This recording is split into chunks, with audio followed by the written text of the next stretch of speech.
What is going on, you guys? My name is Rayge, and we are back today to unpack Marvel Strike Force's newest blog post here, being the Secret Strike, a new chapter of war. So we're getting some additional confirmation here in regards to the new upcoming legendary event, obviously for Black Cat, of her joining the same kind of version that we've seen with the last event being Nova's. Now it's going to be Black Cat, and additional clarity on how those nodes are going to be looking like. So having said that, guys, first and foremost, there's always a battle plan for the week of August 12th to 18th, so that's coming right up here. We got the Orb Blitz starting on the 13th, which is tomorrow. A Gwenpool Blitz in honor of the Dark Dimension 6 completion. Barachera 1808, spending campaign energy and power core. So we saw this already in the Datamines, and as well, the spending of ISO 8 energy is also going to be shortly following that. We have the Dark Ages Quick Rumble, which is essentially blitzing with Black Order, Chaos Theory, and then as well some character availability updates. Teen Loki is coming to the lead store with Beta Ray Bill, as well as Agent Venom being added to the arena store with Deathlock, also now being purchasable for the $9.75 arena credits. So, Secret Strike, new war season, guys. There's some new rules and regulations in terms of what's going to be happening for war. So, personally, our alliance is not too crazily invested into war, but I mean, do take a chance to take a look at these. There's just some big revisions in terms of certain areas. So you can see, they've added some global components here to the Cargo Bay. They've added extra 20% for Secret Defender allies. So it's going to benefit some of the newer teams. We got 15% barrier happening in the hangar. We got the 2 regens being applied in Med Bay, as well as offense up being applied to defending in the barracks, and 20% primary stats to defending war allies. So I mean, they're just recalibrating, and obviously they've seen some benefits here and there. What I like is just pay attention to which characters are getting the bonuses, because that's gonna obviously make an impact there, and as well switch things up in terms of the compete level. And it looks like what's notable is the T2 level 4 ions are going to be increased by 50%, so we're going to be seeing more of that, as well as the level 5s if you guys are planning to get Big Boy Apocalypse fully unlocked in terms of the upgrades. So Barachera 1808, guys, we foresaw that this event is tied directly with Black Cat's unlock, just because of the fact that she has gear and materials, and usually what we saw with Nova, this was kind of consistent. So this one is the spending of campaign energy and power cores for these Dark Ally Orb fragments, right? And these Dark Ally Orb fragments are going to contain actually shards for Sinister 6 and Nowhere, which are the 2 required teams for obviously Black Cat's trial event. So this is going to help in tandem with that and prepare if you guys have not unlocked some of these characters. Hopefully that helps, as well as obviously the gear tier materials and so forth. So we get the breakdown there.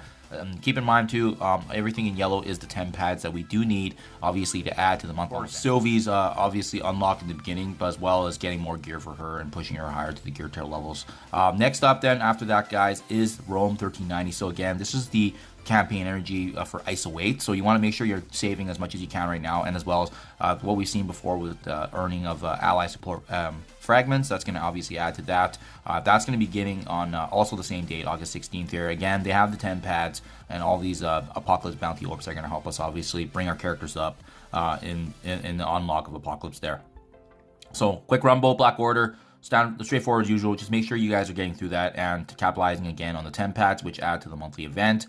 We got this new feature of Jarvis. So this was previously mentioned already in patch 7.3 release notes, but essentially it's an in-game for assisting the team compositions and suggestions for ISO 8 and T4. So I think this is nice, because then we won't be relying on MSF.gg or the MarvelStrikeFighters.com analysis as much, just because it's in-game and you don't have to access a different portal. We got some great confirmation here as well, guys. So Black Cat Trials, like I said, we speculated anywhere beyond that August 16th mark and beyond that 4-day window. So it looks like they are pushing it a little bit later than what we expected. August 29th is the official confirmation date for the release event. So they've also verified here, you need a minimum score of 500 or 425 to at least qualify for leaderboards, and that's going to unlock a minimum of the 3-star here. So 400k is how you enter into the leaderboards, but 500 or 425 is going to give you the 3-star unlock guaranteed.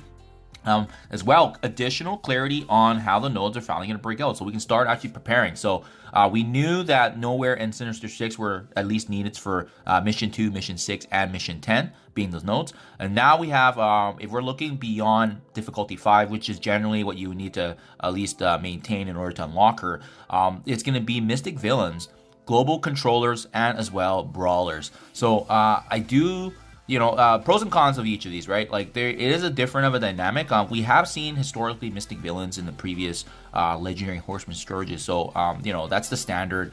Doctor Doom, Dormammu, I believe Agatha, Doctor Strange, Heartless. So all those guys are going to be readily available. I think the player base is not going to have a hard time with the mystic villains if you have those characters unlocked. Where it does get interesting is the global controller and the brawlers.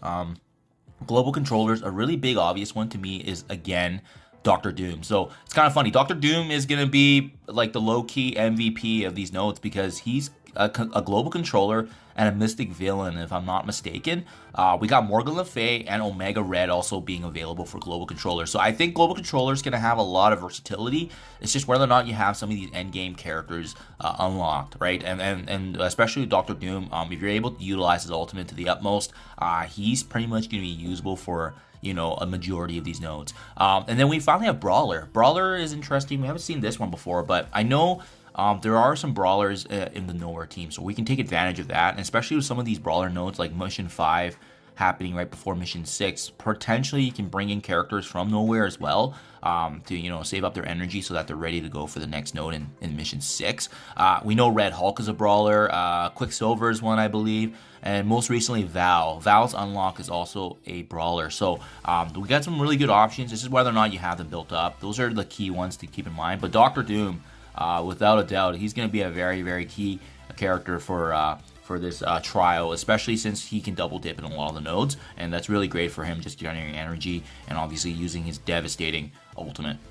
We got a new Mojo season coming, so we saw this in Datamine, featuring Kang Shards and Emma Frost. These are all free, just gotta play the game. Absolutely huge, guys, and make sure before reset that you are going into the free claim store to claim the 5 free shards of Ms. Marvel Hard Light version. So, always great to get these materials. Obviously, we have some monthly events here with the 10 pad, so you can take advantage of that as well as the blitzing that we're doing right now, the charges. So there you guys have it. Official confirmation of the release date of Black Cat's event, as well as what's upcoming for the milestones. Let me know what you guys think in the comments below, what you think, your thoughts as well on the team synergies. Excited to get this started, but I'll keep you guys posted what teams I'm going to be utilizing. Thank you as always, and have a great rest of the weekend.